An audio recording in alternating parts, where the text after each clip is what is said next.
কি কখনো ভেবে দেখেছেন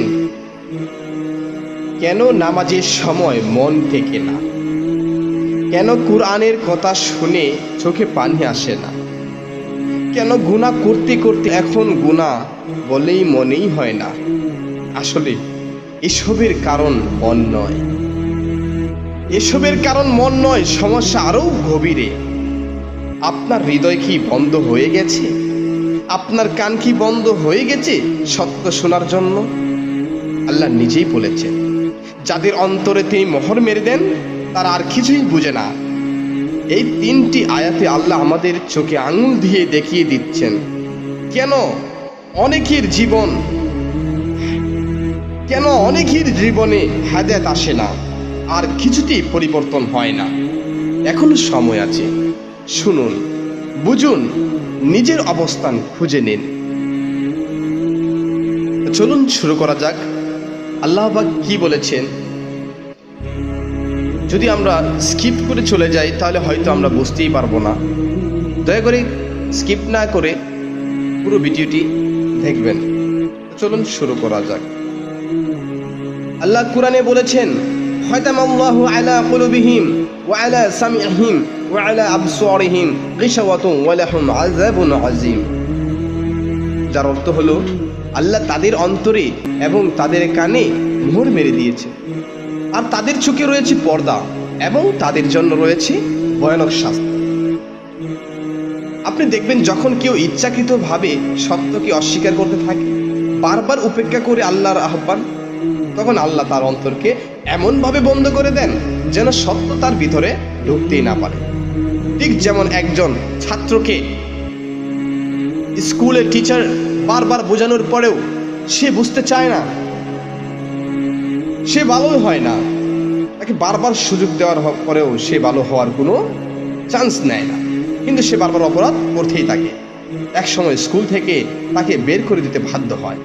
তেমনি কেউ যদি নামাজের ডাক শুনেও পাত্তা দেয় না, গুনাহ করে আনন্দ পায়, একসময় তার হৃদয় এমন হয় যে দুনিয়ার কথা শুনলে মন খুশি হয়, কিন্তু কুরআনের কথা শুনলে বিরক্ত লাগে।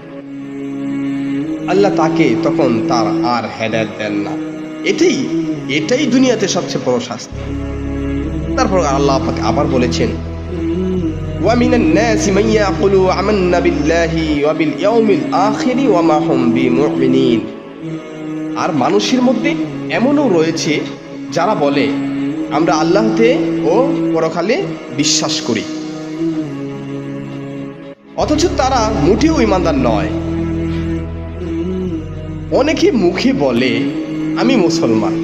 দেখবেন আপনার চারপাশে, আপনার আশেপাশে আপনি যদি কাউকে ইসলামের কথা বলেন, কুরআনের কথা বলেন, তখন অনেকেই বলবে আমি মুসলিম, কিন্তু জীবনে না আছে নামাজ, না আছে আল্লাহ ভীতি।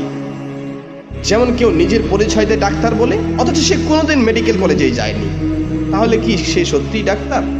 ঠিক তেমনি শুধু মুখে ঈমানের দাবি করলেই ঈমানদার হওয়া যায় না। ঈমান প্রমাণ হয় কাজের মাধ্যমে। আল্লাহ পাক আবার বলেছেন, ইউখাদিউনা আল্লাহ ওয়াল্লাযীনা আমানু ওয়া মা ইয়াখদাউনা ইল্লা আনফুসাহুম ওয়া মা ইয়াশউরুন।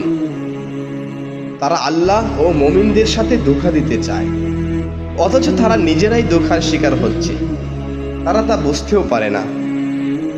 অনেকে ভাবেন আমার মন ভালো, তাই আমি নামাজ না পড়লেও ঠিক আছে। আসলে সে নিজেকেই ধোঁকা দিয়ে যাচ্ছে। যেমন এক রোগী ভাবে আমি ওষুধ না খেলেও ঠিক হয়ে যাবে, কিন্তু আসলে সে ধীরে ধীরে মরতে থাকে, সেইটা তার জানা নেই। আল্লাহকে কেউ ধোঁকা দিতে পারে না। যারা আল্লাহর আইন এড়িয়ে নিজের মতো করে জীবন কাটায়, তারা আসলে নিজেদের ধ্বংস করে কিন্তু বোঝে না। এই তিনটি আয়াত আমাদের চোখে আঙুল দিয়ে দেখিয়ে দেয়, শুধু নাম মুসলমান হলেই হবে না, বরং ঈমান, আমল আর অন্তরের সততা, এই তিনটি ছাড়া হেদায়েত আসে না। আপনার যদি চান, প্রিয় ভাই ও বোনেরা, নিজে শিক্ষা নিন, নিজে কুরআন পড়ুন, আল্লাহ যা বলেছেন তা শুনুন এবং নিজেই এগুলো প্রয়োগ করার চেষ্টা করুন। আজ প্রকৃত মুসলিম হওয়ার চেষ্টা করুন। প্রকৃত ইমানদার হওয়ার চেষ্টা করুন।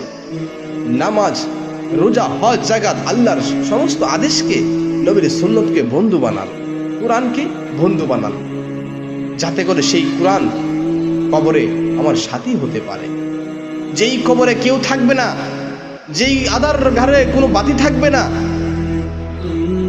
সেই ঘরের সাথী যেন এই কোরআনটা হয়। প্রিয় দর্শক, ভিডিওটি ভালো লাগলে লাইক, কমেন্ট করে সাবস্ক্রাইব করে দেবেন, যেন অন্যরাও দেখতে পারে, অন্যদেরকে সুযোগ করে দেবেন। কে জানে, আপনার একটি শেয়ারের মাধ্যমে হয়তো কোনো ভাই, কোনো বোন হেদায়েত প্রাপ্ত হতে পারে। ধন্যবাদ, সবাই ভালো থাকবেন। আসসালামু আলাইকুম ওয়া রাহমাতুল্লাহি ওয়া বারাকাতুহু।